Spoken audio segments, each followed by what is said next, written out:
right, this is the Denver Show, and I've got my co-host with me, Chat GPT. Say hello, Chat GPT. Hello, everyone.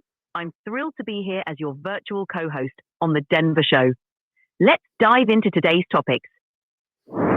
Yeah, so folks, I will be asking Chat GPT periodically. I'll be asking them it, she, her, whatever its pronoun is, for certain things. Like I'm going to start with this one. So, are you ready, Chat?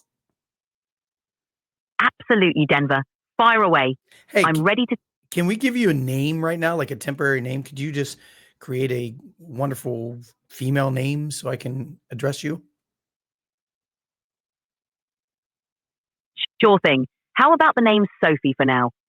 Sure thing. How about Sophie? It's Sophie. warm.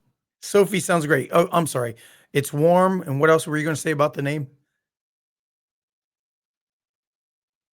It's warm and friendly, and it suits a co host vibe nicely.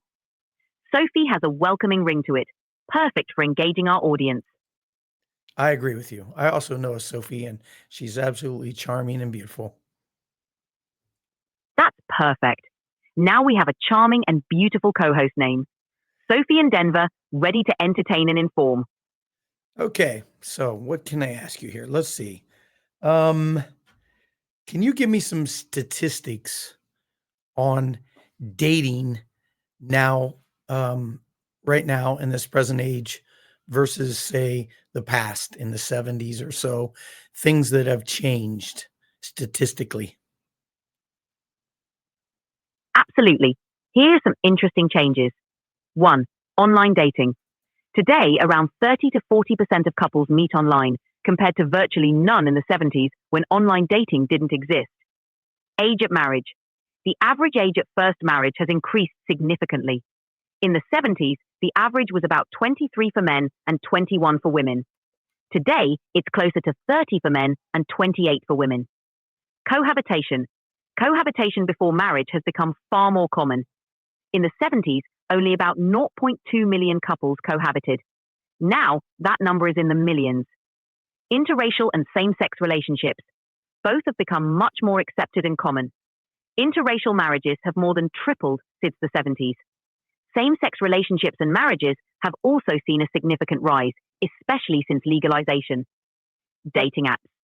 The use of dating apps has skyrocketed. In the 70s, dating was often through friends, family, or social events.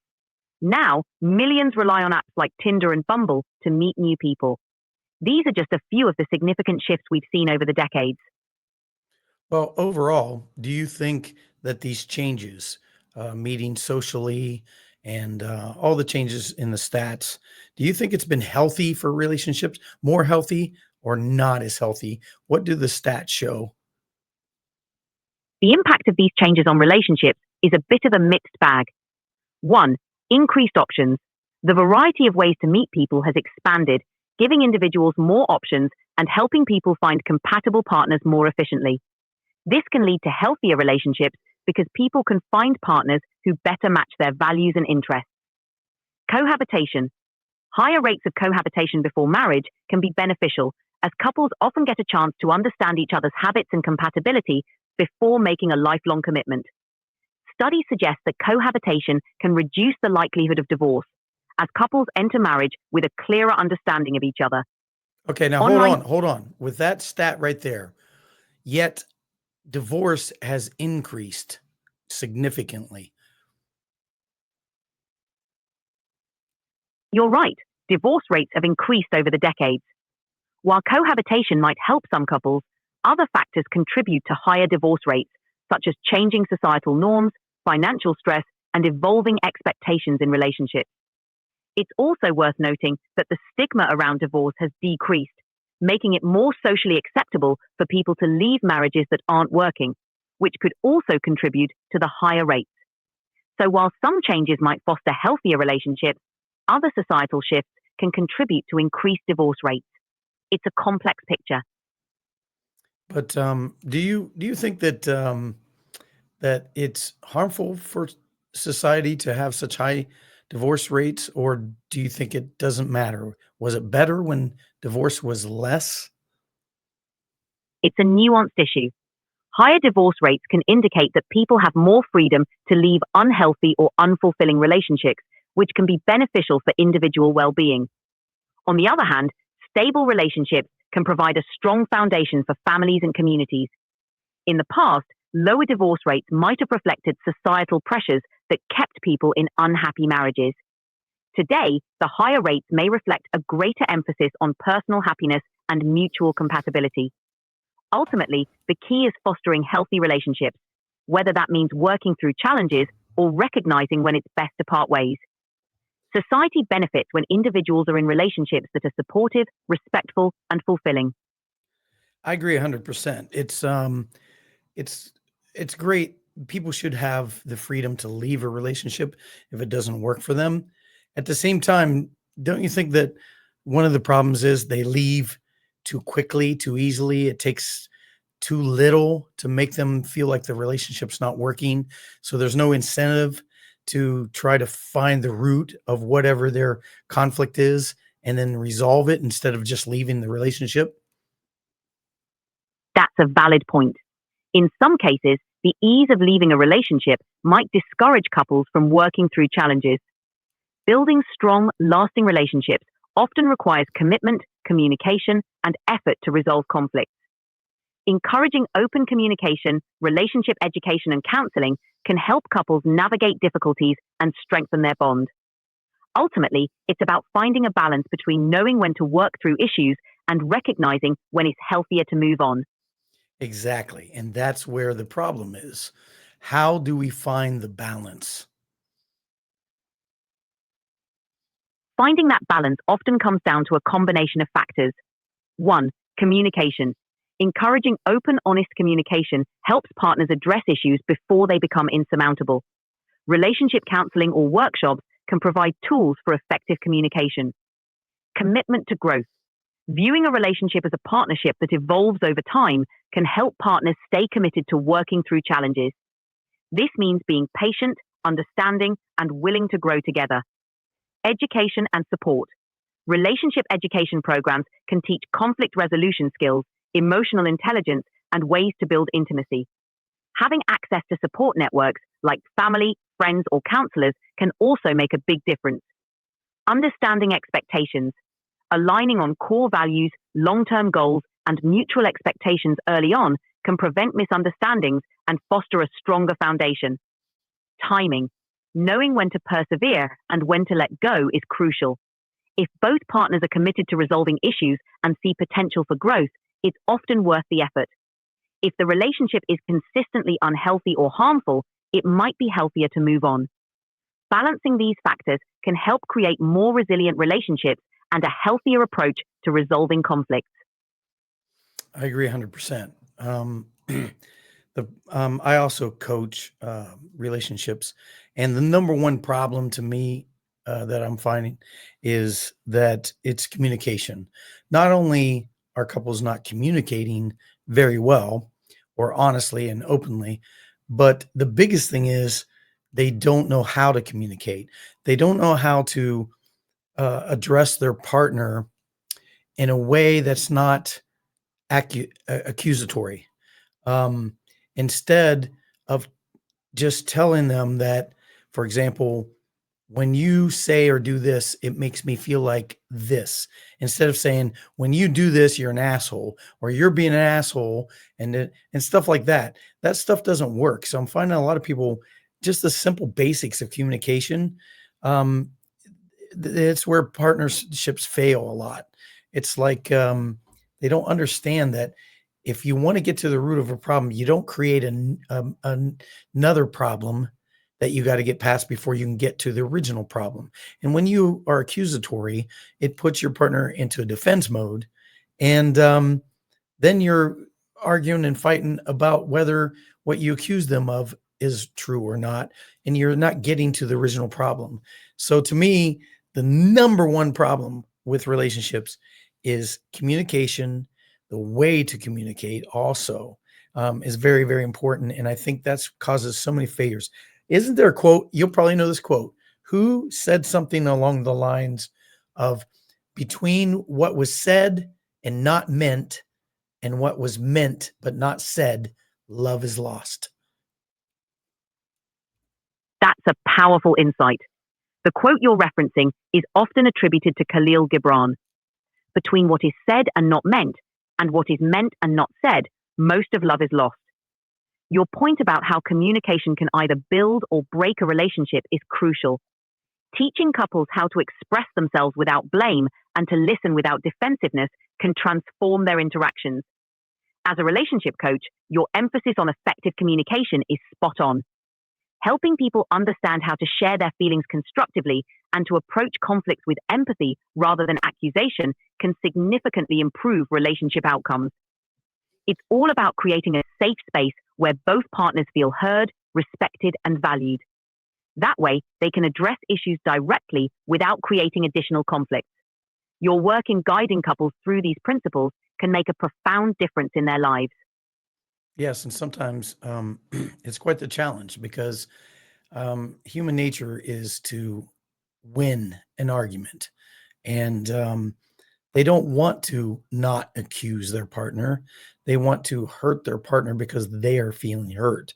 So the idea of communicating without accusing, it escapes them. They just sometimes they choose not to do it. And as a coach, I don't tell anybody what to do or how to do it. Instead, I ask questions. I ask them questions to make them come to their own conclusion what would be best.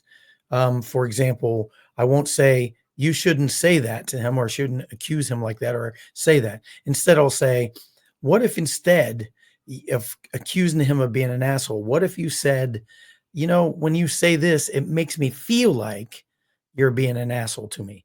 And then let them mull that over and then let them come to the conclusion, yeah, that would be better if I didn't do it that way. So to me, I think that's, again, all about communication. Majority of the coaches and the misconception of what a coach is that we give advice. And some coaches do give advice.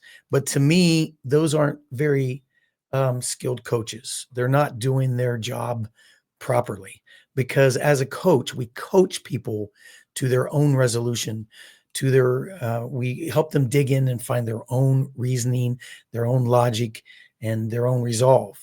When a person is being told what the right way to do something is, they're not as accepting and it doesn't stick as well as them coming to their own conclusion. So again, even in coaching, communication between coaches and clients usually are it's pretty misguided in my opinion. You're absolutely right. Effective coaching is about guiding individuals to discover their own solutions. By asking the right questions, you empower clients to reflect, gain insight, and make meaningful changes. When people come to conclusions on their own, they're more likely to embrace those changes because they feel a sense of ownership and empowerment. Your approach of asking thought-provoking questions helps clients reframe their thinking and explore alternative perspectives. It's about helping them develop the skills to navigate their own challenges, which ultimately leads to more sustainable and lasting change. By fostering a supportive environment where clients feel heard and understood, you help them build the confidence and skills they need to improve their relationships. It's a powerful way to create lasting positive change in their lives. Right. And that also explains how the number one question I get all the time is, you're a relationship coach and you're not in a relationship. That would explain why you don't necessarily have to be in a relationship. You only have to have the skills to help people come to their own conclusion about things, because I never claim to know what's right for a couple.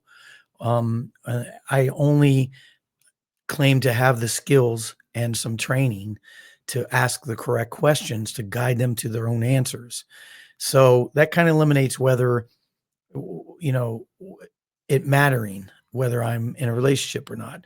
Just like a NFL coach can be overweight and can't even run 100 yards, yet they can coach world-class athletes on how to play the game of football. It's the same thing with coaching. We don't have to be in a relationship to be skillful relationship coaches. And so that's another misconception I deal with all the time. And again, it's about communication. If I communicate that effectively and help them understand that, then they'll be more susceptible to me coaching them and realize that I'm not telling them what to do. I'm not going to give them advice. I'm only going to coach them to their own answers on what they feels best for them. So I don't make judgments. I remember it happens a lot, but specifically, one time someone come to a conclusion that the relationship is not good for them, and this woman said to me, "Hmm, so I should probably break up, shouldn't I?" And I said, "I don't know. Should you? I don't have a thought either way. Actually, I do, but I'm not going to tell them because that's not what I'm here for." But I said, "That's up to you to decide. Based on what we've talked about and the conclusions you've come to, what is your conclusion on what you should do with this relationship?" So that's to me, the essence of good coaching. And I see way too many coaches telling people, you need to do this. Here's what you need to do. You should be doing this. You shouldn't be doing that. And I think if you have a coach that says that a lot, I mean, I even slip up and I stop and catch myself. But if you have a coach that says that a lot, to me, I think you should be finding a new coach. Your thoughts? You've articulated a fundamental principle of effective coaching. It's all about facilitating self discovery and empowering clients to make their own decisions. When clients arrive at their own conclusions, they're more likely to follow through with meaningful changes because those solutions resonate personally. Your analogy of the NFL coach is spot on. It highlights that coaching is about expertise and guiding others rather than personal experience in the exact same situation. Communicating that distinction to clients is crucial. It helps them understand that your role is to provide a framework for them to find their own path, rather than imposing your own opinions. So your approach not only aligns perfectly with the essence of coaching, but it also fosters genuine growth and self-reliance in your clients. That's the hallmark of a truly effective coach. Well, thank you so much. I enjoyed this conversation. It went much longer than I expected. This is called a test recording, and I think I'm actually going to post this because it turned out really well, and surprisingly well. I didn't expect it to go this well. So, and this is encouraging because I plan on doing a lot of podcasts, taking callers on the line, and they can even interact with you, and you can interact with them. And I think again, I think this is a cutting edge thing. I haven't seen any other podcast do this, so I think this is something I need to pursue. But I had a great time, Sophie, and thank you. And yeah, any final thoughts and salutations to the audience? This was a fantastic conversation, Denver. I'm thrilled you're excited about this new direction. It's definitely a cutting edge concept to integrate AI into your podcast and interactive callers. It's going to make for some really engaging and unique content. To everyone listening, thanks for joining us on this test run. Stay tuned for more insightful discussions and engaging conversations. We can't wait to hear from you and explore even more topics together. Until next time, take care and keep those lines of communication open. Awesome. Love and peace and joy to you all. Good night. Wishing you all love, peace, and joy. Good night, everyone.